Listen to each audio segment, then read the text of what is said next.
அது ஒரு அமைதியான ரம்யமான மாலை பொழுதுன்னு சொல்லலாம். மனசுக்கு அமைதியையும் குதூகலத்தையும் ஒரு சேர தரக்கூடிய அந்த கடற்கரைக்கு தினமும் பல பேர் வருவதுண்டு. அது மாதிரி தான் சேந்தனும் தன்னோட நண்பர்களோட அங்கே வந்து இருந்தான்.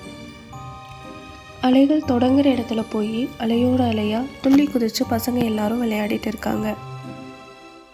விளையாட்டு மோகத்தில் அடுத்து அங்கே என்ன நடக்க இருக்குன்னு யாருமே கவனிக்கல. ஒரு மிகப்பெரிய அலை அவங்கள நோக்கி வந்துட்டு இருக்கு. சித்தாதான் அந்த அலையை முதல்ல பார்க்குறான். டேய், அங்கே பாருங்கடா, நம்ம இங்கிருந்து உடனே போகணும், சீக்கிரம் வாங்கன்னு சேந்தன் உட்பட எல்லார்கிட்டையும் சொல்லி கத்துறான். அவங்க அதை பார்த்து சுதாகரிக்கிறதுக்குள்ள அந்த பிரம்மாண்டமான அலை அவங்கள புரட்டி போட்டு எடுத்துடுச்சு. எல்லாரும் கரையை தேடி ரொம்ப கஷ்டப்பட்டு நீந்தி வந்துட்டாங்க. வந்த எல்லாரும் மூச்சு வாங்கி நிற்கிறதுக்குள்ள அடுத்த ஷாக். ஏன்னா சேந்தனை காணோம். டேய் சித்தா, சேந்தன் எங்கடான்னு பசங்க எல்லாரும் அவனை தேடுறாங்க. அப்போதான் எல்லாரும் கடலை பார்க்குறாங்க. கடலில் சேந்தனை தாங்கி எடுத்துகிட்டு வர்றது போல் எடுத்துகிட்டு வந்து கரையில் அவனை சேர்த்துட்டு போயிடுச்சு.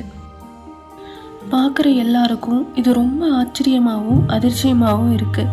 கண்ணால் பார்க்குறத எப்படி நம்பாமல் இருக்க முடியும்னு எல்லாரும் திருன்னு முழிச்சிட்டு நிற்கிறாங்க. சித்தா தான், டேய் வாங்கடா, அவனை போய் பார்ப்போன்னு எல்லாரையும் கூப்பிட்டு அவனை பார்க்க போகிறான். அப்புறம் அவனை எழுப்ப முயற்சி பண்ணுறாங்க. அரைமயக்க நிலையில் இருந்தவன் திடீர்னு எந்திரிச்சு, நான் அதை பார்த்தேன் அப்படின்னு ஏதோ முணங்கிட்டு திரும்ப மயங்கிட்டான்.